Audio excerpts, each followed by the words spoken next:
J'ai mis comme titre Rapport Ancien-Nouveau Testament et les textes obscurs de la Bible. J'expliquerai ce mot-là, notamment cet après-midi, juste pour dire qu'il y a des textes qui ne nous parlent pas, des textes qui nous sont très abscons, qui sont compliqués à comprendre, qui sont compliqués à utiliser ou à utiliser, je dis bien, dans la transmission de la foi, que ce soit éveil à la foi, catéchèse, aumônerie ou catéchuménat. Et de fait, je trouve que c'est intéressant de dire, ben oui, c'est vrai qu'il y a des textes qui nous sont obscurs. Enfin, c'est vrai, voilà, c'est pas pour autant que nous sommes des mauvais croyants, c'est pas pour autant que nous avons abandonné notre pastoral, notre engagement, mais acceptons de reconnaître en toute humilité et de le dire à ceux qui nous sont confiés dans notre mission, de dire que nous n'avons pas la compréhension de tout et que de toute façon le texte et le mystère qu'il porte et qu'il nous annonce nous dépasse. Je commence par là parce que trop souvent, on a l'impression qu'on est mauvais dans notre foi, on est mauvais dans notre mission parce qu'on ne comprend pas tout, on n'est pas à la hauteur, on n'aura pas les mots, alors on n'ose pas et on s'enferme. Alors que justement, si nous acceptons en toute humilité de reconnaître que nous ne comprenons pas tout et que ce mystère que nous sommes chargés au moins de témoigner et de transmettre par notre témoignage, eh bien, si nous reconnaissons qu'il nous dépasse, c'est déjà une posture, à mon avis, qui, nous libère et nous rend crédibles. Parce que quand nous sommes en charge d'enfants, d'ados ou d'adultes, nous ne sommes pas obligés d'avoir réponse à tout. Donc je commence par là, et ce n'est pas une affaire de spécialistes. C'est-à-dire, ce n'est pas réservé à ceux qui savent. C'est le mystère qui nous dépasse tous, quand bien même on serait tous hyper chargés de je ne sais quel diplôme ou de je ne sais quel savoir. Hein. Donc je commence vraiment par là pour que nous mettions de côté nos scrupules. Et qu'en pastoral, c'est déjà la transmission de la foi que de dire « je ne comprends pas tout », que j'ai moi-même à avancer sur un chemin de foi et que je rends compte de ça parce que le peu que je comprenne, le peu que je connaisse, ça me fait déjà vivre. C'est ça, déjà, la transmission de la foi. Voilà, donc je commence par là pour bien dire qu'il y a des textes obscurs et il ne faut pas en avoir peur. Alors, quelques rappels en introduction. Quelques rappels de la Bible à la parole de Dieu ou comment la Bible devient-elle parole. Ça fait partie métada, c'est-à-dire que la Bible n'est pas parole, n'est pas parlant spontanément. Je m'inscris en faux quand on dit on va lire la parole. Non, on lit le texte biblique qui, dans tout un processus, qui quelquefois est long, qui quelquefois est complexe, qui quelquefois est aride, un peu huile de foie de morue, justement, on disait tout à l'heure, ah ouais, c'est bon, mais on sait que c'est quand même amer et c'est dur, d'accord, comme on avait dans le portrait chinois, je vous montre parce que vous m'avez donné l'explication de votre choix tout à l'heure de l'huile de foie de morue. Oui, c'est vrai qu'elle n'est pas spontanément parlante. La Bible n'est pas d'abord une parole, elle le devient. C'est le premier tiré, Bible et parole de Dieu, l'équivalence est souvent trop vite affirmée. Il y a tout un chemin à parcourir. Le texte n'est pas toujours parlant, et c'est d'autant plus vrai pour l'Ancien Testament, évidemment. Les questions que vous avez posées tout à l'heure sur les petits papiers, ça va vraiment dans ce sens. Pourquoi tant de violence? Comment parler d'un Dieu d'amour alors qu'il y a tant de violence? Et dans les psaumes, comment est-ce qu'on peut prier avec un texte qui dit « je vais écraser écrase la tête des enfants de mes ennemis ». Comment on peut prier un Dieu d'amour alors qu'il engloutit tous les Égyptiens et on l'a fêté encore il n'y a pas longtemps, on l'a chanté à la veillée pascale. Donc je trouve que c'est intéressant qu'on se dise « ben oui, c'est vrai, c'est pas immédiat, c'est pas spontanément parlant ». Ben voilà, il faut le dire bien simplement. Et en toute honnêteté, en toute humilité, il y a tout un chemin à faire pour que ça se mette à nous parler, à nous donner un message.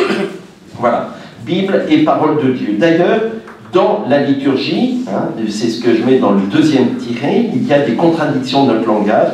Lire la parole, on ne la lit pas. Ouvrir la parole, non. Moi, j'ouvre le texte de la Bible et je le lis. Et dans le processus de lecture, dans le processus d'interprétation et de compréhension, dans le processus dans lequel je me fie aussi à ma mémoire peut-être, mais aussi à ce qu'on m'en a témoigné, et puis de ce que l'Église en dit, etc., c'est toute la tradition, eh bien ça devient parlant petit à petit. Donc ce n'est pas spontanément lire la parole, méfions-nous de ce mot-là. Souvent on a ce travers-là. Et en liturgie, vous avez remarqué, quand on célèbre la messe, on a la première lecture, on ne dit pas lecture de la parole selon saint Paul ou selon les actes des apôtres, On dit lecture du livre des Actes des Apôtres. C'est une lecture d'un texte. Et dans la proclamation, ça va devenir parole. L'évangile, c'est pareil. On ne dit pas lecture de la parole selon saint Matthieu. On dit lecture de l'évangile. Donc écrit selon saint Matthieu. Et à l'issue de cela, on dit acclamons ce qui est devenu la parole de Dieu. Donc il y a tout un processus qu'il faut honorer. N'ayons pas peur de voir que ce n'est pas immédiat. Philippe lui-même, dans Acte 8, Philippe et l'eunuque éthiopien, vous connaissez tous ce passage, lui-même il lit, il ne comprend rien. Il ne comprend rien. Comment comprendrais-je si personne ne m'accompagne? C'est même pas ne me guide, ça c'est une des traductions approximatives. Le mot c'est si personne ne m'accompagne, c'est-à-dire si personne ne chemine avec moi. Justement, au cours de ce chemin, j'ai à découvrir que je suis accompagné par d'autres et que petit à petit, par cet accompagnement, je vais découvrir du sens, ça va se mettre à me parler.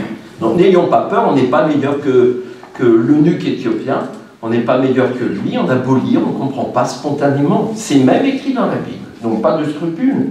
Luc 24, c'est pareil. Les fameux disciples d'Emmaüs, on connaît tous ce passage-là, on l'a reprié il n'y a pas si longtemps.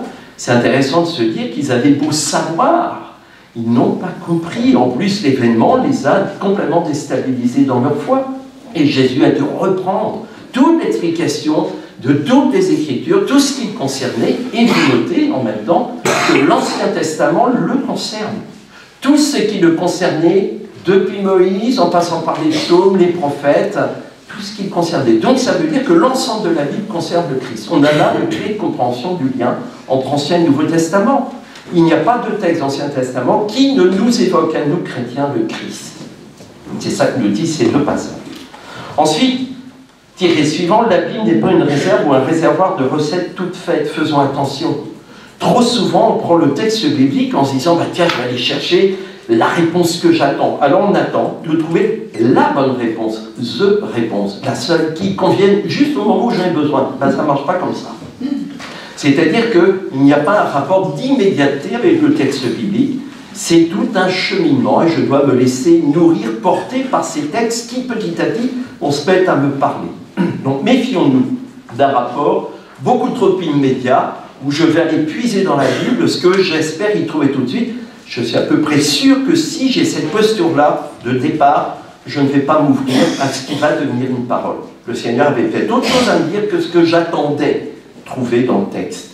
Donc faisons attention, nous avons quelquefois des réflexes qui ne sont pas très bons. Et puis n'oublions pas que nous avons encore des progrès à faire dans la connaissance de la Bible elle-même. Nous la lisons tous autant que nous sommes ici, mais c'est vrai que nous avons encore à la lire, à la relire et plein de passages à découvrir. Et même les chercheurs de la Bible, les exégètes, donc j'ai la prétention d'être un peu, nous avons encore à découvrir. Il y a des textes que nous n'avons pas assez travaillés, y compris sur le plan scientifique, au plan de la recherche. Il y a des textes entiers par rapport auxquels on a l'impression que tout a été dit. Et bien, croyez-moi, ce n'est pas le cas. Des commentaires en français, par exemple, de certaines lettres de saint Paul, cherchez la deuxième aux Corinthiens, il n'y en a pas beaucoup. Et on a encore des recherches à faire. Deuxième aux Corinthiens, ce n'est pas la plus petite des lettres. Je peux vous dire qu'il y a un champ de recherche absolument énorme.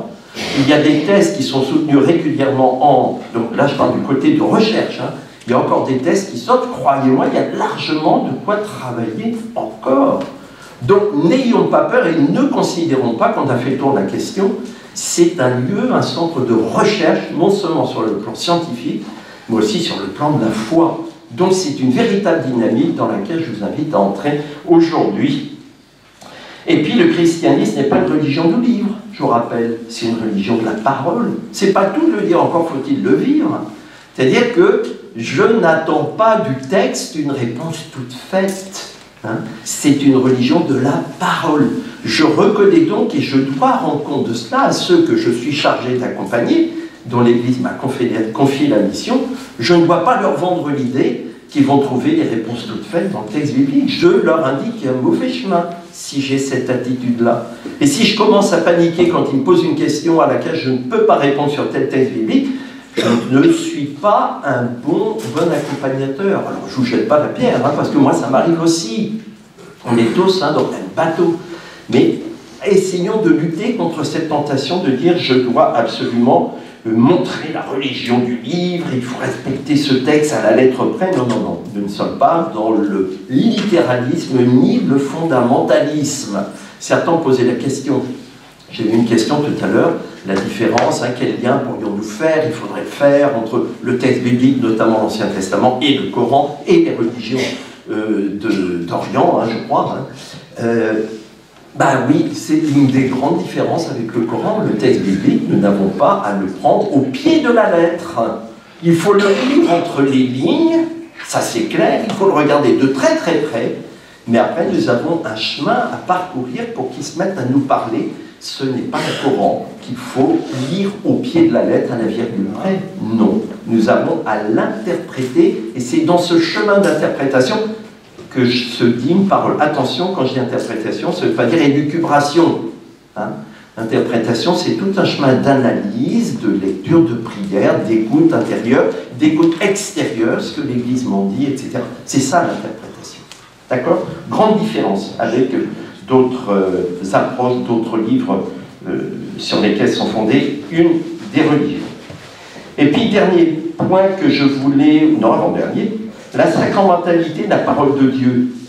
N'oublions pas que la parole de Dieu, donc le texte pris avec un projet de transformation, j'ose dire de conversion du texte en parole, donc c'est un long chemin, eh bien il y a là toute une dimension sacramentelle. C'est pas moi qui le dis, c'est Saint Jérôme, c'est Saint Ambroise.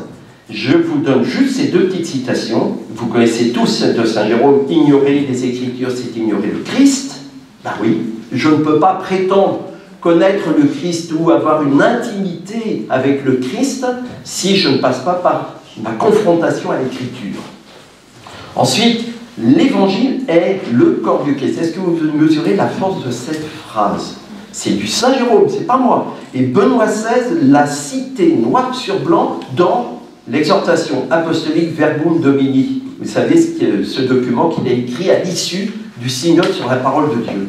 Et je trouve, vous avez des références en bibliographie, je trouve très intéressant de mesurer la force de ce que Saint Jérôme nous dit. L'Évangile est le corps du Christ. Il n'est pas peut devenir un jour éventuellement, etc. Non, est le corps du Christ. C'est important, surtout dans nos milieux catholiques, où nous avons l'impression que le corps du Christ, c'est le corps réel, c'est-à-dire dans la présence réelle, donc dans l'Eucharistie. Oui, mais ça n'a de sens que si je me rappelle que c'est le Verbe qui se fait chair, donc la parole qui se fait chair. Et donc j'ai déjà à découvrir le corps du Christ dans la fréquentation de l'Écriture si je me l'approprie, si je me laisse façonner par la lecture de l'Écriture qui devient parole, qui devient corps du Christ ici. Donc c'est vraiment important.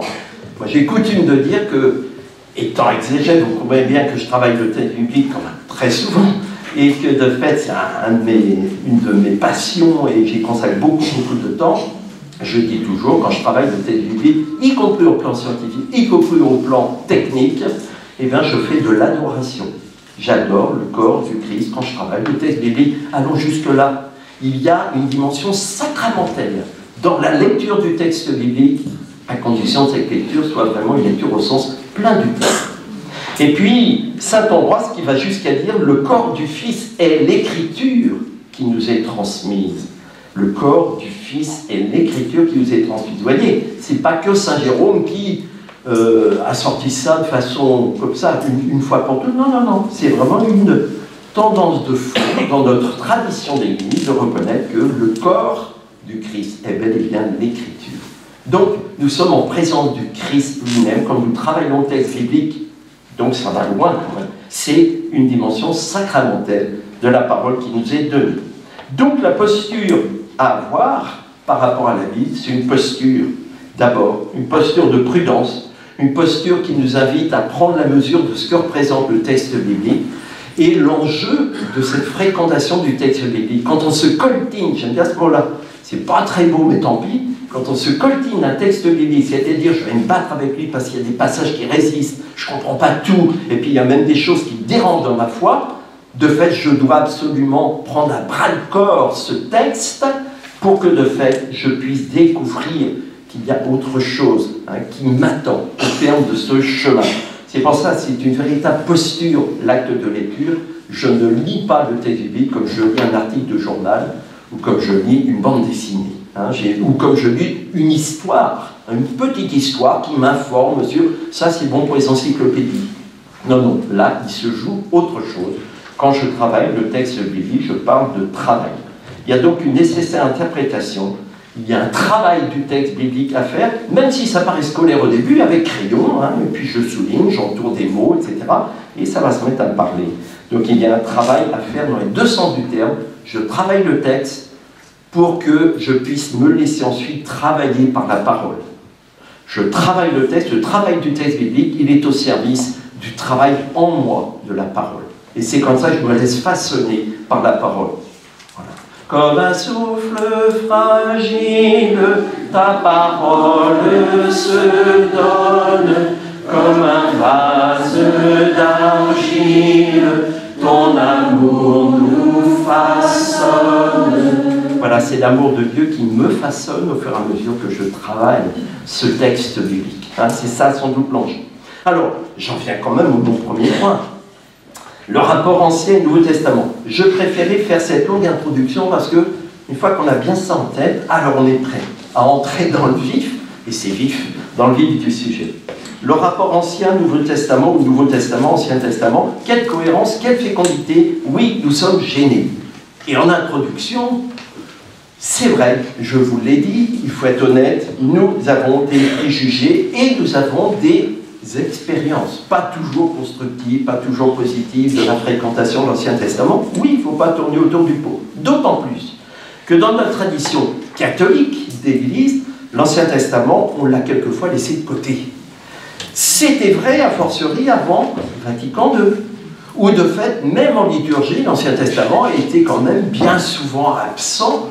Regardez, allez regarder, on ne va pas rester longtemps là-dessus. Il n'y en avait pas. Allez regarder les lectionnaires de l'époque, il n'y en avait pas. Et même le Nouveau Testament était réduit à très peu de textes. Je vais vous prendre juste un exemple, c'était la liturgie des sépultures, des obsèques. Il y avait systématiquement l'objectif de l'évangile de Jean 11, Lazare, point.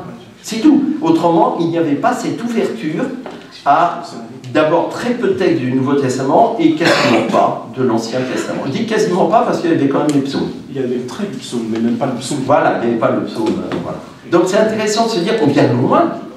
On vient de loin. Donc n'ayons pas peur de dire aussi, là aussi, je fais opération déminage et on quitte nos complexes. C'est plus la peine de rester avec des complexes. Mais c'est vrai qu'avec notre histoire, nous n'avons pas eu cette habitude d'une fréquentation des textes bibliques. Donc voilà, c'est un peu pour ça que nous en sommes là aujourd'hui. On ne va pas s'en lamenter, on ne va pas jeter la pierre à quiconque, ce n'est pas la peine. Simplement, ça montre que nous avons un nouveau défi qui nous est donné. Donc là où nous aurions tort, c'est de dire, puisque c'est comme ça, on en reste là. Sûrement pas. C'est un nouveau défi. Comment on fait pour justement dépasser ces a priori? Et j'aime les petites remarques que vous avez faites, les grandes remarques que vous avez faites ici, dans vos papiers, en disant, c'est vrai qu'il y a de la violence dans la Bible, comment parler d'un Dieu d'amour, etc. Toutes ces phrases qui sont réelles, qui sont vraies, et vous avez raison de les exprimer.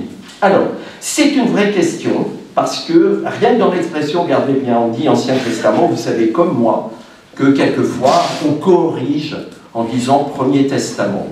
Alors, quand nous discutons avec nos pères dans la foi, pas nos frères, nos pères dans la foi, on ne dit pas nos frères aînés, vous savez comme moi, les juifs. Ils ne sont pas nos frères aînés, ils sont nos pères dans la foi. Je suis en train de vous citer Jean-Paul II et Benoît XVI. Bon. De fait, parce que vous savez pourquoi? Si on dit les frères aînés, eux ils pensent tout de suite à Caïn, donc ça veut dire qu'ils interprètent en disant que nous les chrétiens, on leur fait le reproche quand on dit ça, donc faisons attention. De fait, non, ce sont nos pères dans la foi. De fait, on a un peu le souci de corriger notre vocabulaire, mais c'est seulement dans certaines circonstances. Eh bien, essayons d'y repenser. Ancien Testament, oui, ça sonne déjà faux, parce qu'on a l'impression que c'est du passé, c'est du vieux, c'est de l'ancien, et que le nouveau est mieux remplacer l'ancien. Donc l'ancien, on n'en a plus besoin, parce qu'on a déjà le nouveau, on a l'essentiel. Non, quand on corrige en disant Premier Testament, on ne corrige pas le Nouveau, d'ailleurs, on dit toujours Nouveau Testament, ayons en tête que quand même l'Ancien n'est pas rendu caduc, et on a besoin de l'Ancien. Je ne sais pas quelle Bible vous avez, mais essayez d'avoir le réflexe de vous dire, tiens, quand je vais en pastoral ou quand je prie moi-même, j'ai besoin d'une Bible complète. Vous voyez, ça se tient même une Bible. Bonjour. Pardon de vous déranger. Je vous en prie. Il y a quelqu'un qui est très mal garé. Quelqu'un qui est propriétaire d'une Volkswagen BT 430 MJ. Est-ce que c'est quelqu'un d'ici? Je vous ai dérangé. Tout le monde a entendu? C'est bon? BT 430 MJ. J'étais vraiment dérangé. Mais pas rentrer. Bonne journée. Merci. Et donc, je trouve c'est intéressant, rien que dans notre pratique, est-ce que nous avons une Bible, je veux dire, normale, entière, ou une Bible coupée? Une Bible mutilée, le Nouveau Testament seulement, pour moi, c'est une Bible mutilée. C'est-à-dire, alors pardon, hein, je joue un peu là, mais je trouve c'est intéressant de se dire, tiens, dans ma pratique elle-même, est-ce que j'ai le réflexe d'avoir aussi l'Ancien Testament avec moi?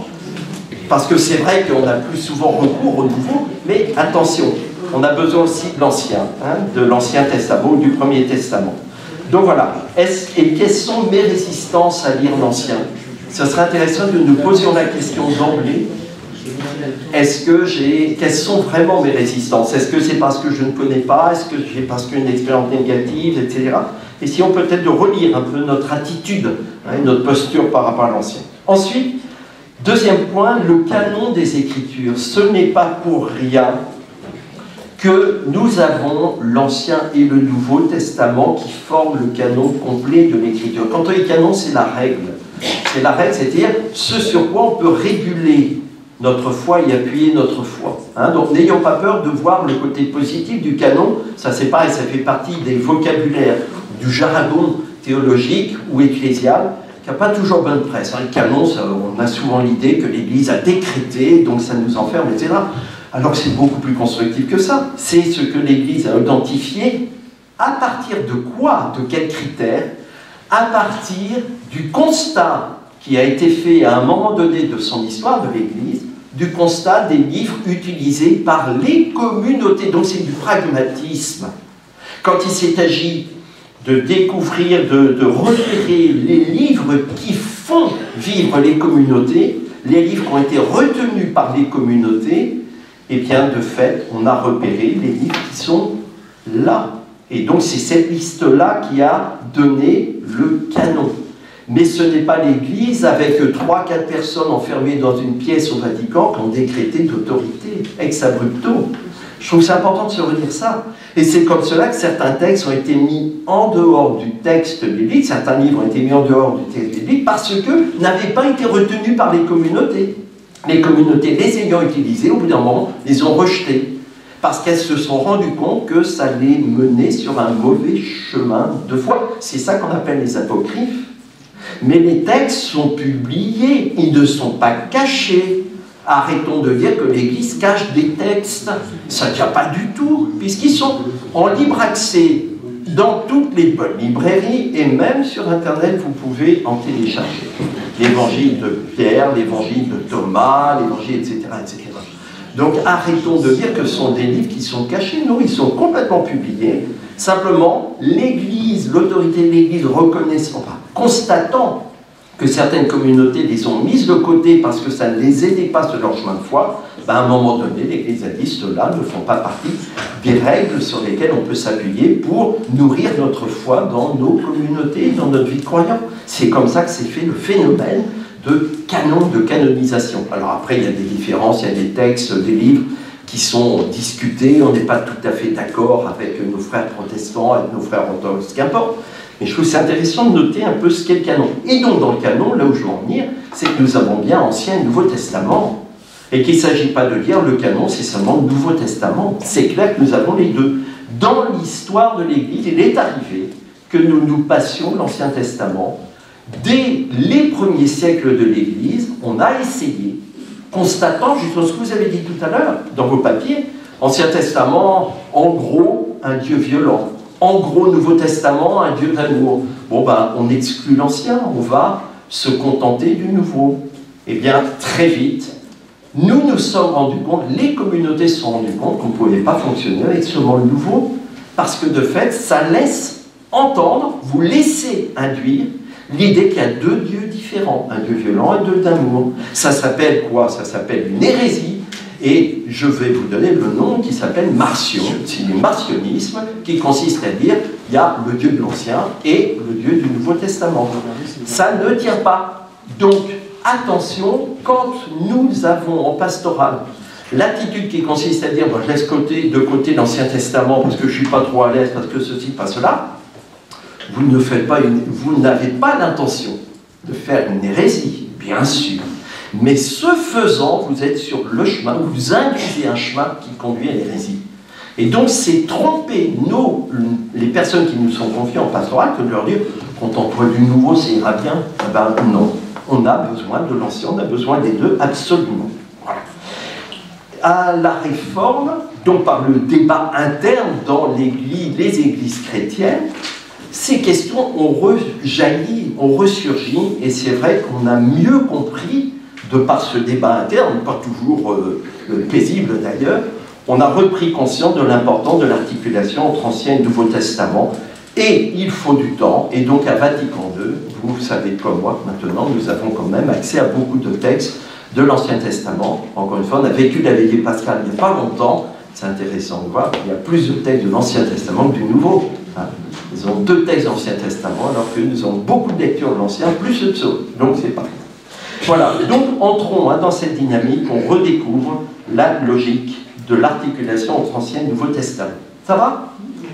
Ce qu'en dit l'Église avec insistance. Alors, en venant chez vous hier soir, j'ai vu ce petit tract, et je trouve que vous êtes vraiment à la pointe, parce que c'est vrai que cette formation qui est donnée, l'unité en Christ des 2 testaments, en 4 rencontres, ben oui, c'est exactement notre thème d'aujourd'hui. Hein. Alors, je fais de la pub, voilà. Ben, je ne suis pas chargé de faire ça, mais j'en profite. Non, parce que tout c'est cohérent. C'est-à-dire que vous avez ici des propositions qui sont vraiment intéressantes et qui insistent justement sur cette articulation ancienne Nouveau Testament. Je le laisse là. Vous avez ce présentoir en bas en partant. Alors, ce qu'en dit l'Église avec insistance. Je vous cite ici Dei Verbum. Deve, c'est Dei Verbum. Donc, Vatican II. Je ne vous apprends rien.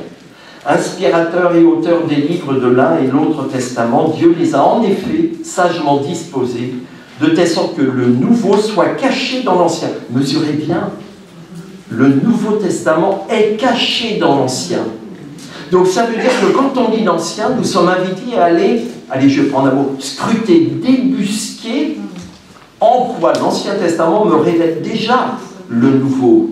Le nouveau est présent dans l'ancien. Quand même, c'est pas rien.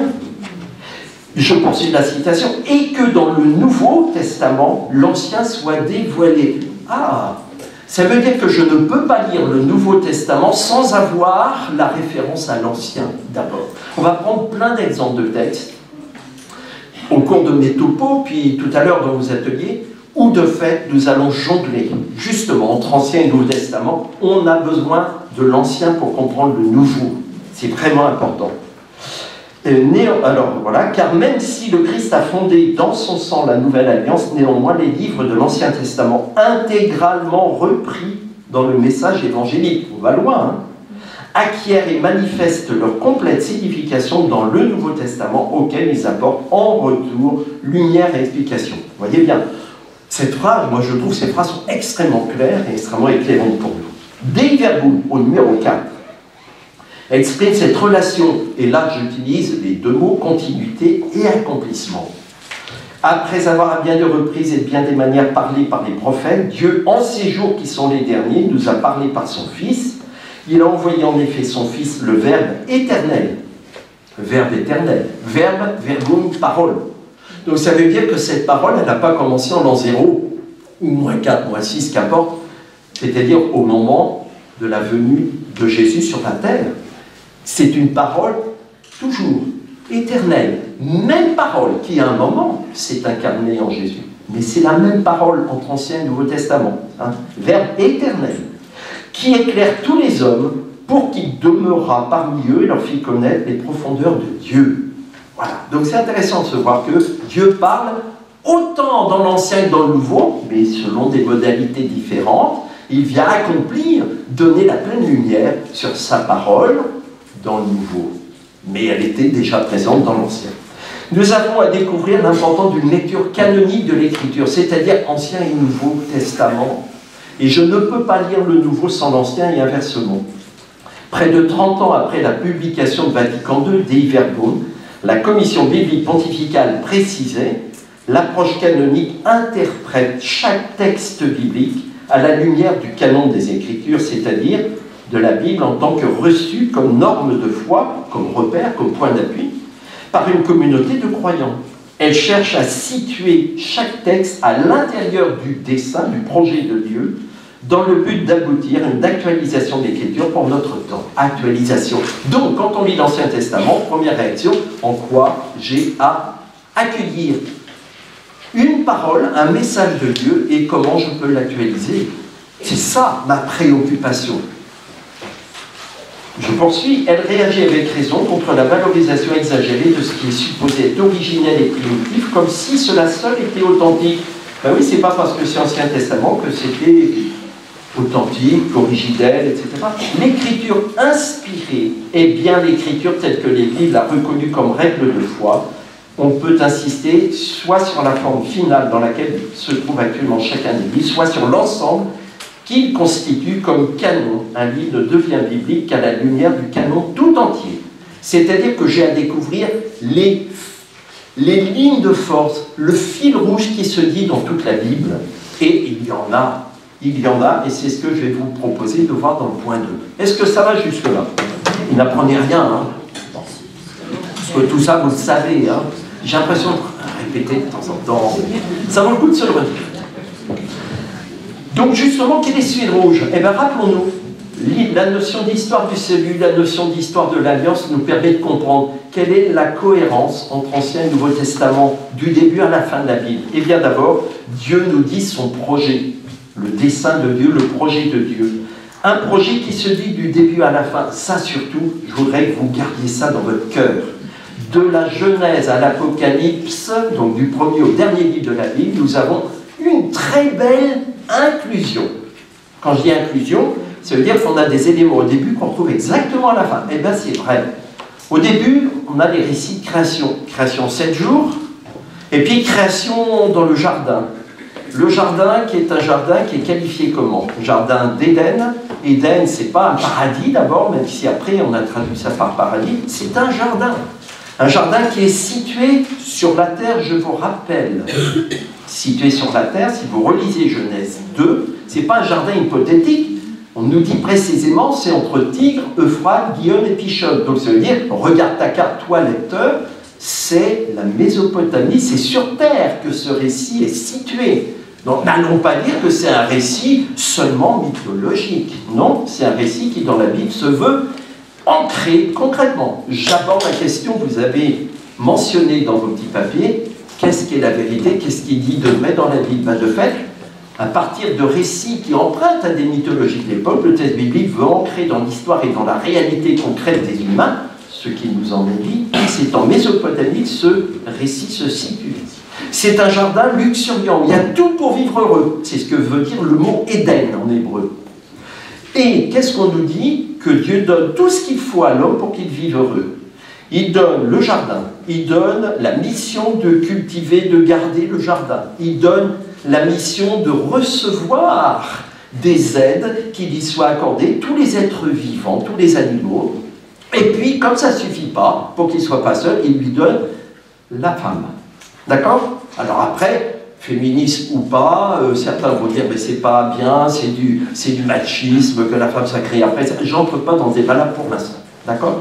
Mais repérons le projet de Dieu qui dit je fais tout pour que l'humain ait tout pour vivre. C'est ça son projet. Et il dit dans ce jardin c'est un lieu luxuriant, tu pourras manger des fruits de tous les arbres, y compris donc l'arbre qui est au milieu du jardin, celui donc dont il dit le lieu, l'implantation, et c'est quel arbre? C'est l'arbre de... Ben non. Mais non, c'est l'arbre de vie. Relisez ce texte.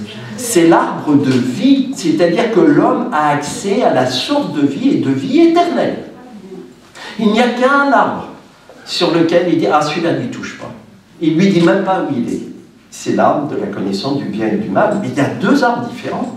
Autrement dit, les dons originels de Dieu sont hyper importants. Et qu'est-ce qu'on nous dit de cet Éden? C'est non seulement qu'il y a de quoi vivre, non seulement qu'il y a de quoi vivre heureux, non seulement qu'il y a de l'eau à profusion, de la végétation à profusion, qu'il y a une mission à profusion et très épanouissante, mais en plus, il y a toute la source de vie, donc il y a tout pour puiser, pour vivre de manière heureuse.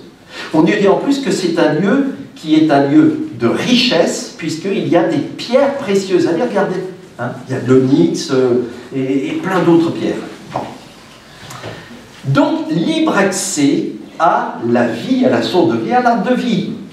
Qu'est-ce qu'on nous dit à la fin dans l'Apocalypse? Quel est le lieu dans lequel on se retrouve à la fin de l'Apocalypse? Apocalypse 21, 22. Je vis la vision de la Jérusalem céleste. Qu'est-ce qu'il y a dans la Jérusalem céleste? D'abord, Jérusalem, on n'est plus dans un jardin, on est dans un lieu de vie qui est urbanisé, c'est-à-dire où l'homme a bâti pour qu'on puisse de ce jardin trouver un lieu qui soit habitable et mieux habitable encore pour l'humain et pour tous. Ensuite, on nous dit qu'il y a, comme par hasard, des pierres précieuses pour bien que nous, lecteurs, nous fassions le lien avec l'Éden. Et qu'est-ce qu'on nous dit ensuite? Que dans cette Jérusalem céleste, qu'est-ce qu'il y a? L'accès à l'arbre de vie, dans la mesure où nous acceptons de laver notre vêtement dans le sang de l'agneau. Heureux qui lave son vêtement dans le sang de l'agneau, il aura droit aux fruits de l'arbre de la vie. Vous vous rappelez de ça? On le chante souvent. Eh bien, c'est l'Apocalypse, pour nous dire que si nous vivons du sacrifice du Christ, alors nous avons vraiment accès à cet arbre de vie. Il a de la suite dans les idées, Dieu, parce que c'était vrai dans la Genèse, c'est vrai à l'Apocalypse. Et voilà votre fil rouge pour toute la Bible. C'est-à-dire que cette promesse qu'il nous a faite et ce don qu'il nous a fait à l'origine, le don originel, il le maintient comme projet, comme dessein, il fait tout pour que l'homme y participe à cette vie originelle et puisse y puiser toute sa force de vie. Et la preuve, c'est qu'il a envoyé son Fils pour que chacun puisse avoir accès à cet arbre de vie. Donc si j'oublie ce fil rouge de la Bible, ça veut dire que je n'ai pas pris le temps de regarder un petit peu ce projet de Dieu, ce dessein de Dieu qui va se dire livre après livre de la Genèse à l'Apocalypse. C'est ça votre fil rouge. Et vous comprenez bien que quand on lit l'Apocalypse, il faut absolument avoir la Genèse en tête. Quand on lit la Genèse, il faut avoir l'Apocalypse en tête. Il faut avoir ce projet de Dieu qui est de tout faire pour que l'homme ait accès à cet arbre de vie qu'il avait donné depuis le départ et dont l'homme s'est détourné. C'est ça le problème.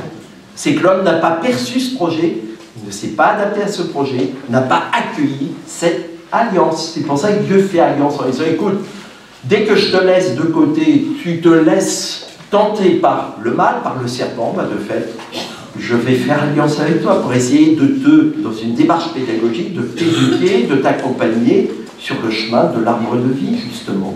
C'est ça. Donc tous les textes qui nous laisseraient penser que Dieu a abandonné ce projet d'arbre de vie et de vie heureuse pour tout homme, ce sont des textes qu'il faut retravailler parce qu'ils montrent des liens, mais la direction que Dieu a, le projet que Dieu a, lui, il reste, quoi qu'il arrive, même quand les Égyptiens terminent au fond de la mer.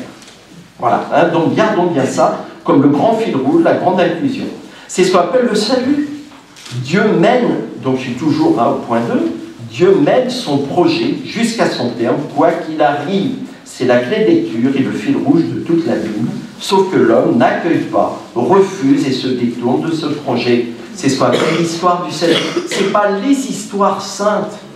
Les histoires saintes, c'est des petits épisodes qu'on a utilisés souvent dans des démarches catéchétiques en tirant des leçons plutôt de morale. Hein, moralisatrice, j'allais dire. Hein, c'est ça les histoires saintes. Moi, je vous parle de l'histoire sainte avec un grand H. L'histoire sainte, c'est ce chemin que Dieu a lancé, a tracé depuis le début, en prenant sa parole jusqu'au terme duquel il nous entraîne. Et donc, il s'agit d'entrer dans l'histoire, dans cette histoire du salut. C'est l'histoire sainte et pas les histoires saintes. D'ailleurs, ce n'est pas pour rien qu'on nous dit toujours, selon les Écritures, dans le Nouveau Testament, rien ne peut être lu sans référence à l'Ancien.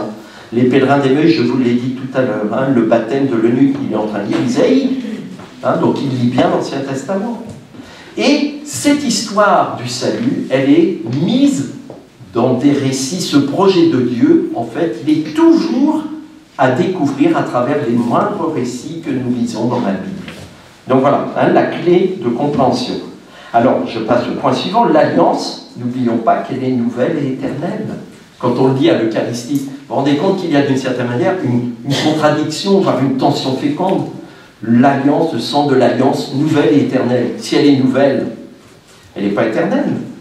C'est une alliance éternelle, mais qui se renouvelle de jour en jour. C'est ça, hein, quand on dit alliance nouvelle et éternelle. C'est toujours la même alliance, mais qui va se dérouler d'une manière nouvelle à chaque fois. Mais c'est toujours le même projet d'alliance que Dieu a. Donc les alliances avec Abraham, avec le peuple d'Israël dans l'Ancien Testament, c'est de la même nature que les alliances qu'il veut bâtir avec chacun de nous au quotidien. C'est ça le point fixe, si vous voulez. Et c'est pas pour rien que nous avons une présentation justement de cette alliance qui nous mène vers une alliance de type noces. À la fin, nous avons tous accès aux noces de l'agneau, aux noces de l'alliance éternelle. C'est bien pour nous montrer que son projet, c'est un projet d'alliance de type noces. Donc tout ça, ça donne une détournée ou nous relativiser les représentations que nous avons d'un Dieu violent. C'est un Dieu qui veut faire noces, qui veut faire alliance avec chacun de nous. Quand il y a de la violence, est-ce que c'est Dieu qui est violent?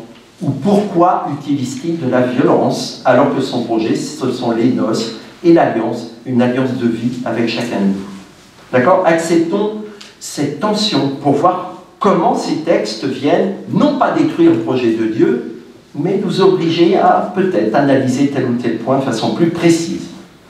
C'est ce qu'on appelle l'accomplissement des Écritures. Je passe au point suivant. Les évangélistes utilisent souvent cette expression pour nous dire que ce qui était écrit, de toute façon, ça va s'accomplir. Que Dieu, il ne revient pas sur son projet, quoi qu'il arrive, il mènera son projet à terme, de libérer les hommes de ce qui les empêche d'avoir accès à cette vie éternelle, d'avoir accès à cet arbre de vie.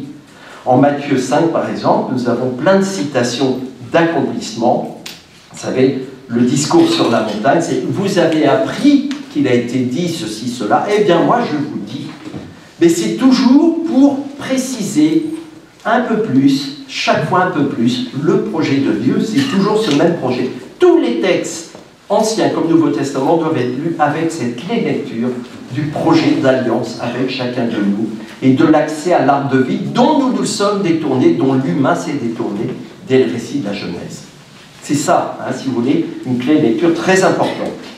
Bon, je passe, mais vous notez à travers les exemples que j'ai donnés ici, dans le paragraphe accomplissement des Écritures, que beaucoup de passages ne peuvent être compris qu'avec l'Ancien Testament. Luc 4, 24, hein, quand Jésus à la synagogue de Nazareth dit bah, « Aujourd'hui, cette parole s'accomplit », les aveugles voient, les boiteux marchent, etc. Cette parole s'accomplit aujourd'hui. Il cite Isaïe en disant « Les prophètes », et vous m'avez posé une ou deux questions sur les prophètes.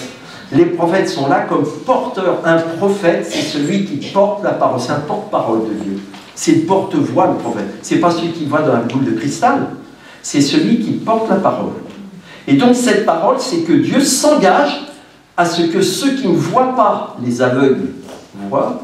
Ce sont ceux qui sont aveugles avec les yeux du corps, mais aussi avec les yeux du cœur. Quand on ne voit pas clair dans notre vie, on a besoin de clairvoyance. Le Seigneur Jésus vient justement nous rendre cette clairvoyance, ce chemin, ce projet de Dieu. Ceux qui boitent, ce n'est pas seulement ceux qui ont une claudication, ce sont ceux aussi qui ne marchent pas droit dans leur vie. Je ne sais pas trop où j'en suis, je ne sais plus sur quel chemin je me situe, je ne sais plus quel est mon avenir, je n'ai plus d'avenir, je n'ai plus de projet. Ça s'appelle boiter. Et le Seigneur vient nous redonner un chemin de vie qui nous construise et qui nous entraîne vers toujours plus de bonheur en nous libérant d'une situation qui n'était pas une vraie situation de vie. C'est ça, ces paroles s'accomplissent et Jésus est venu les accomplir en donnant les clés de compréhension et montrer que ça ira jusqu'au bout de ce projet de vie. On ne peut pas comprendre certains passages du Nouveau Testament sans mentionner un exemple, Jean 6, que je vous mets en bas, la multiplication des pains. Souvent, je vois dans les parcours catéchétiques, dans des documents catéchétiques, comment enfin, moins maintenant, mais dans les années 80-90, c'était la préoccupation, comment a-t-il fait quand même? Tu crois encore à ces choses-là, toi? Qu'avec 5 pains, 2 poissons, il a nourri je ne sais combien de milliers de personnes. Tu crois encore à ces trucs-là? Et hop, on est en train de chercher des explications sur le comment. Sauf que, quand je prends le temps de lire ce texte, ce n'est pas la bonne manière de le lire. Ça ne veut pas dire que je n'ai pas le droit de me poser la question, mais je suis obligé de reconnaître que je n'ai pas de réponse à cette question. Comment? Oui, ça dépasse l'entendement humain, que j'ai l'honnêteté de dire. Je ne sais pas comment il a fait, c'est merveilleux. C'est le côté complètement merveilleux, invraisemblable, qui me dépasse, qui dépasse mon entendement. Donc ça veut dire que le message de Dieu, il est à découvrir ailleurs, puisque là, je ne vais pas y arriver. Que je reconnaisse ma finitude, je ne peux pas comprendre. Donc, en revanche, j'ai allé regarder dans l'Ancien Testament, il y avait déjà un récit de multiplication des pains. Ah, bah tiens, ça m'avait échappé. Et c'est ce que je vous mets là en référence, Élisée, dans le 2e livre des Rois. J'apprends qu'un prophète avait déjà multiplié des pains. Donc, ça veut dire que Jésus, il n'a rien fait de nouveau. Il n'a rien fait de nouveau, puisque si je suis honnête et que je regarde les notes de bas de page et que je découvre de ma Bible et que je découvre qu'en effet, il y avait déjà un épisode dans l'Ancien Testament où quelqu'un avait multiplié les pains, donc je ne peux pas en conclure que Jésus est un prophète, je ne peux pas en conclure que Jésus refait un geste à l'identique. Donc je vais tout de suite interroger en me disant, quelle est la nouveauté dans ce geste qui m'est rapporté dans ce récit? La nouveauté, d'abord une proportion autre, beaucoup plus importante que la proportion du prophète Élisée. Bon, lui, il avait multiplié pour 100 personnes. Là, Jésus, il est bien au-delà, plus fort. Mais ça ne suffit pas. Et donc, j'ai à me poser la question de dire, mais s'il est plus qu'un prophète, parce qu'à ce moment-là, ce n'était pas la peine que Jésus dise, je suis fils de Dieu, ce n'était pas la peine qu'il termine sur la croix, si c'était pour annoncer qu'il était un prophète, comme il y en avait eu tant dans l'Ancien Testament. Il est plus que prophète. Et d'ailleurs, il le dit. Il le dit lui-même. La foule le considère comme un prophète. Relisez Jean 6. Alors, ils ont dit, ah, un grand prophète s'est levé parmi nous. Ben oui, mais c'est une phrase qui est vraiment à prendre à 2 niveaux. Parce qu'ils ne le considèrent que comme prophète à l'identique de Élisée. D'accord? Donc, quand vous lisez le texte, en ayant en tête ce qui s'est passé en Ancien, vous vous rendez compte que cette phrase, elle est complètement ambiguë. C'est-à-dire que la foule est passée complètement à côté. Elle le relègue au rang de, simple prophète, aussi grand soit-il. Et ensuite, la foule veut le prendre pour en faire un roi. Roi, on a célébré les rameaux il n'y a pas longtemps, c'est très bien, il faut se méfier de ça. Hosanna, fils de David, le roi qui vient, oui, le roi David, c'est la restauration à l'identique de ce qu'ils avaient connu avant, ils n'attendaient pas la nouveauté. Cette même foule qui, une semaine après, était là à dire « crucifie-le ». Donc ils se sont mépris sur ce geste qui était pourtant, la geste de la multiplication des pains, un geste qui était révélateur de plus qu'un prophète et plus qu'un roi. Il est le Fils de Dieu, il est le Messie, il est Dieu lui-même dans sa divinité. Et ça, ils sont passés complètement à côté. Si vous, en lisant ce texte, vous tombez dans ce panneau, nous tombons dans ce panneau, de dire c'est donc qu'il est prophète, c'est donc qu'il est roi, c'est donc qu'il est faiseur de miracles, tous ces qualificatifs sont insuffisants et nous sommes comme cette foule, complètement dépassés, complètement blasés devant ces gestes, devant ces récits. Alors que de fait, ce sont des gestes qui nous amènent à nous poser la question en quoi il est plus que prophète, en quoi il est plus que roi. La question est ouverte. Et c'est là qu'alors le Seigneur vient me parler en disant, dis donc, il est plus que prophète, il est plus que roi, je te dis qu'il est mon fils, il est mon fils bien-aimé, écoutez-le, mon fils bien-aimé. Et c'est là que je fais le lien entre les différents textes. J'ai besoin de l'Ancien Testament, vous voyez bien, pour que ce récit très précis se mette à me parler. Si je n'ai pas en tête Élisée, je passe complètement à côté de l'alerte que me donne Jean dans ce récit, la multiplication des pains. J'en aurai autant avec les autres versions dans les 3 autres évangiles. Voilà, je prends juste cet exemple. La manne en Exode 7, c'est exactement pareil. Je dois me rappeler que c'est Dieu qui nourrit de la manière la plus invraisemblable lorsque je suis confronté, comme le peuple Israël dans le désert, confronté à la faim. Voilà. Alors, une nécessaire, ça va encore? Ça fait beaucoup, non? Vous me donnez encore 2, 3, 4 minutes. Une nécessaire articulation réciproque, Ancien et Nouveau Testament. Ce qui est important dans la Bible, c'est la reliure, justement, entre Ancien et Nouveau Testament. Comment? Une nécessité, comment? D'abord, rappelons-nous que c'est Jésus qui est la clé de compréhension, qui est l'herméneute. Encore une fois, les pèlerins d'Emmaüs. Je pense à ça parce qu'on le connaît tous, hein, c'est facile, on n'a pas à le relire 15 fois pour se le remettre en tête. Rappelons-nous, alors Jésus leur expliqua. Le mot est très fort, parce que le mot d'origine, le mot grec, on va faire ça en 3 secondes, le mot grec, c'est pas expliqua, c'est plus que ça. Il leur fit l'herméneutique, c'était l'interprétation. Tout à l'heure, je vous parlais d'interprétation. Et je vous ai dit, c'est pas une élucubration. Oui, parce que c'est le Christ qui a les clés. Et donc, si je ne lis pas ces textes dans une attitude, une posture de prière, en me remettant sous l'inspiration de l'Esprit, où le Christ vient me parler et me donner les clés de compréhension, alors j'essaie de ne me fier qu'à moi-même, je suis mal parti. Il faut absolument que dans cet acte de lecture, je sois dans une posture de prière et d'inspiration. Parce que c'est le Christ qui va me donner les clés de compréhension. C'est exactement ce qu'il a fait pour les pèlerins d'Emmaüs. Il leur expliqua, il leur fit l'herméneutique, il leur donna l'interprétation dans les Écritures de ce qui le concernait. On appelle la lecture typologique, là aussi c'est un mot un peu savant, le type. Alors on sait ce que c'est un type, un typos. Là, l'imprimerie nous aide. L'imprimerie nous aide, mais je prends ce mot exprès parce qu'il est utilisé même dans la Bible. Le type, c'est le moule en creux dans lequel on va mettre l'encre.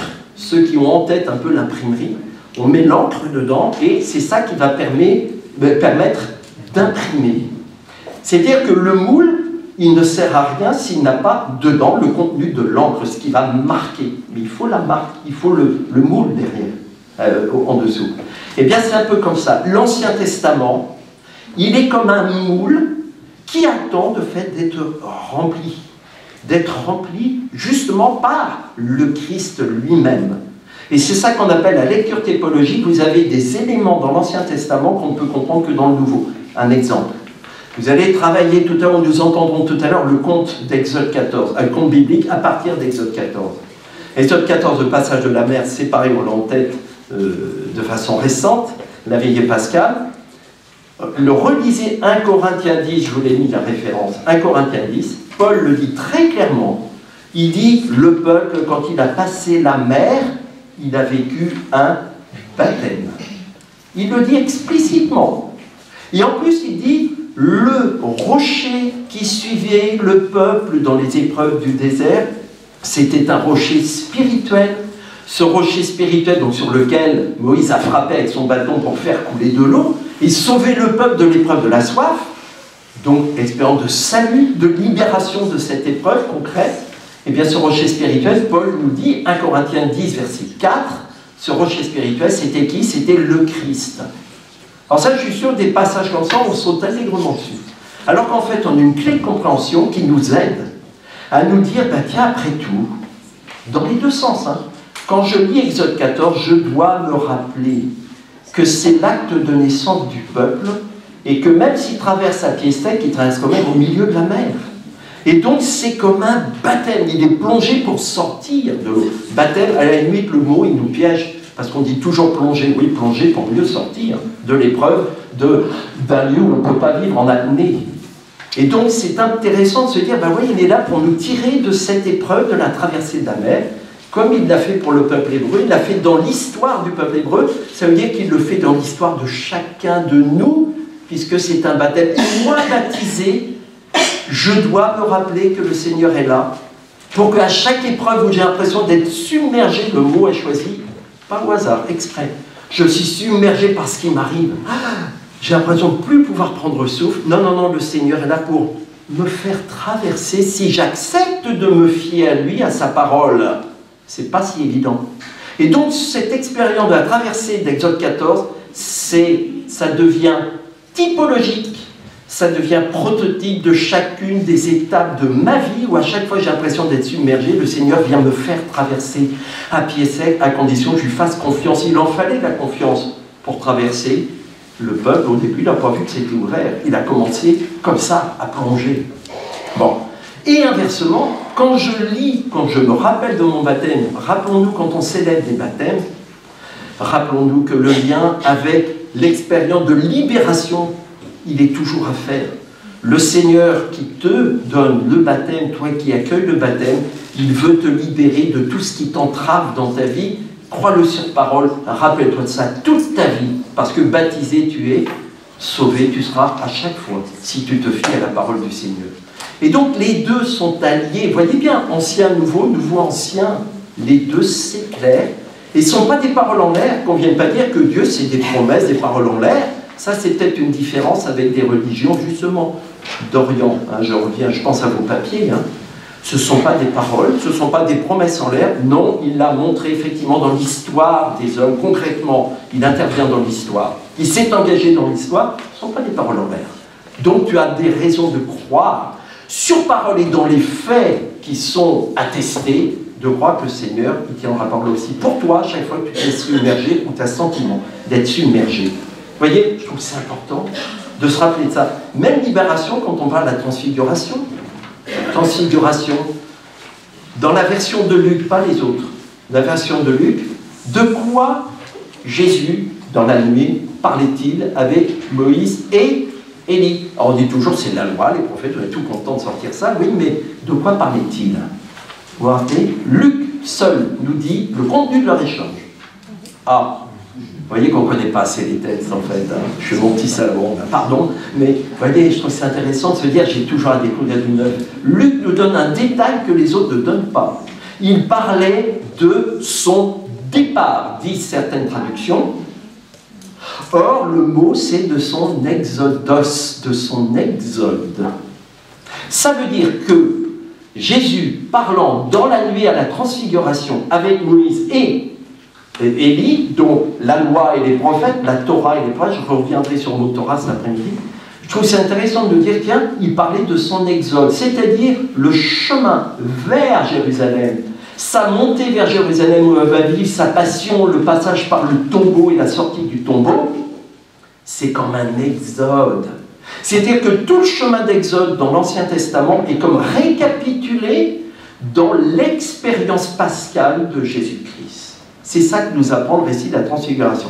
Donc si je n'ai pas en tête tous ces épisodes de l'Exode dans l'Ancien Testament, eh bien voyez, on passe complètement à côté de cette révélation que nous met Saint Luc ici dans son récit, à savoir que l'expérience pascale, le mystère pascal nous fait vivre un Exode. Et si j'accepte de passer avec le Christ par la croix, par mes croix, en portant mes croix, sachant qu'il vient de dire, bah, je te donne la force de les porter maintenant. Puis, c'est comme ça que tu vas t'en libérer et être chaque jour plus fort. Il n'a jamais dit de se rajouter des croix, il a dit qu'il me suit, prend sa croix. Il n'a pas dit je vous en rajouter, c'est comme ça que vous avez gagné votre paradis. Il n'a pas dit ça. Il dit prenez vos croix et je vais vous donner la force de les porter, donc de vous en libérer. Et bien de fait, ça c'est exodal, c'est l'exode. Toute l'expérience du peuple hébreu est de fait la clé de compréhension de ce que le Christ vient accomplir dans son mystère pascal. C'est important pour nous, donc page 3, j'ai bientôt fini, hein. C'est important pour nous de repérer que le Christ nous donne une clé de compréhension. C'est impératif pour les temps liturgiques, je refais de la pub là-dessus parce que je crois que c'est prévu hein, dans le programme. Je ne peux pas comprendre la fête de Pâques si je n'ai pas en tête la Pâque de l'Exode. Sinon, Pâques va rester un pont, 3 jours. Ça va rester des petits œufs et la chasse aux œufs dimanche matin, et puis c'est tout. D'accord? Alors que si je me rappelle de tout cet enjeu de la Pâque avec ce jeu de libération, alors je vais comprendre pourquoi il y a une veillée pascale avec le rappel, la mémoire de mon baptême, qui est un chemin de libération comme le peuple avait vécu dans le désert. Et donc j'ai besoin de relire un petit peu toutes ces étapes de ma vie où j'ai besoin de me laisser libérer par le Seigneur et de me fier à lui. Je ne peux pas comprendre la Pentecôte si je ne me rappelle pas dans l'Ancien Testament ce qu'est la fête des tentes, hein, que j'aille relire ça. Je ne peux pas comprendre l'obligation d'aller à la messe le dimanche si je n'ai pas en tête le côté positif que m'en dit là toute la réflexion sur le Shabbat dans l'Ancien Testament. Le carême, 40 jours, c'est pas seulement se priver de chocolat, c'est beaucoup plus que ça. Pourquoi 40? Dans la Bible, j'ai toutes les clés de compréhension. Toutes les clés de compréhension dans l'Ancien Testament. 40 jours, c'est l'enjeu d'un renouvellement, c'est enfin l'arrivée à la promesse, pas seulement la terre du peuple hébreu, mais c'est la promesse que Dieu me fait depuis le début. Et c'est un renouvellement de vie, 40. Mesdames, vous portez l'enfant pendant combien de semaines? 40. Donc ça veut dire que c'est renouvellement d'une vie, c'est toute une promesse. Si je relis l'Ancien Testament, j'ai toutes ces clés de compréhension qui me donnent des belles perspectives. Sinon, c'est pas la peine de célébrer les fêtes chrétiennes, ou tout au moins, je n'en vis que certains aspects. D'accord? Des symboles qui sont issus de l'Ancien Testament, le désert que je redécouvre dans l'Ancien Testament, que le désert, c'est quoi? C'est pas seulement le lieu où je dois me dépouiller de tout. Oui, ça c'est une première étape. Mais me dépouiller, pourquoi? C'est pas pour le plaisir de se dépouiller. C'est me dépouiller pour être disponible à la parole de Dieu. C'est tout autre chose. C'est-à-dire que dans l'Ancien Testament, je découvre le projet du désert. Et le mot hébreu, là encore, chez mon petit savant 3 secondes, le mot hébreu qui dit désert, c'est midvar, c'est-à-dire le lieu de la parole. C'est ça, mot à mot, le désert. C'est le lieu de la parole. Et donc, quand on chante « Seigneur, avec toi, nous irons au désert », que je me rappelle que c'est un chemin au cours duquel je suis invité à me libérer de tout ce qui m'encombre pour être disponible à l'écoute de la parole. Si je n'ai pas compris ce projet, ben c'est la mortification bien gratuite et qui perd donc tout son sens. D'accord? Donc ça, l'Ancien Testament me le montre. Et je me rends compte que ce n'est pas si simple. D'ailleurs, Jésus montre là le chemin, puisque lui-même a été poussé dès son baptême par l'Esprit au désert, justement pour se mettre à l'écoute de la parole, ou plutôt nous montrer l'efficacité du recours à la parole dans les épreuves. Puisque dans l'épreuve des tentations de Jésus au désert, c'est bel et bien la parole qu'il convoque. Non, il est écrit, et c'est comme ça que le diable, au bout de 3 fois, se retire, etc., etc. Vous voyez bien qu'il y a plein de passages du Nouveau Testament que je ne peux comprendre qu'avec les clés que me donne l'Ancien. Puis, dernier point, n'oublions pas que Jésus était lui-même juif et que les premiers chrétiens étaient juifs, d'où l'importance de comprendre la manière dont Jésus raisonne et argumente quand il enseigne, d'où l'importance de comprendre par exemple « Mon Dieu, pourquoi m'as-tu abandonné ?» Je prends juste cet exemple sur la croix, une des nombreuses paroles qui nous sont rapportées. C'est quand même bizarre que ça s'arrête sur un reproche, enfin on mesure la force de ce qu'on met dans la bouche de Jésus sur la croix. C'est-à-dire que Jésus quitte au moment d'abandon, au moment où il va mourir, il a perdu la foi, il en veut à Dieu, c'est comme ça que certains ont interprété. Mon Dieu, pourquoi m'as-tu abandonné? Vous voyez bien, Dieu l'a abandonné, donc ça n'a pas marché. Donc c'est pas Dieu lui-même. Combien de fois ça a été interprété négativement? Je ne peux pas, et c'est pour ça d'ailleurs que Luc, lui, va changer la parole de Jésus sur la croix, puisqu'il va dire « Père, en tes mains, je remets mon esprit », parce que certains ne comprenaient pas ce que ça voulait dire. Vous n'avez jamais eu de catéchumène ou de jeune qui vous ait dit ça? C'est bizarre cette phrase, il a donc perdu la foi, etc. Et il meurt ayant perdu la foi. Eh bien non. Quand je me rappelle que Jésus était juif, je me rappelle alors que quand un juif dit un premier verset de psaume explicitement, il continue de façon non explicite, dans son cœur, il déroule tout le psaume parce qu'il connaissait les psaumes par cœur. Donc ça veut dire que Jésus sur la croix, Matthieu et Marc me disent qu'il a prié le psaume jusqu'à la fin.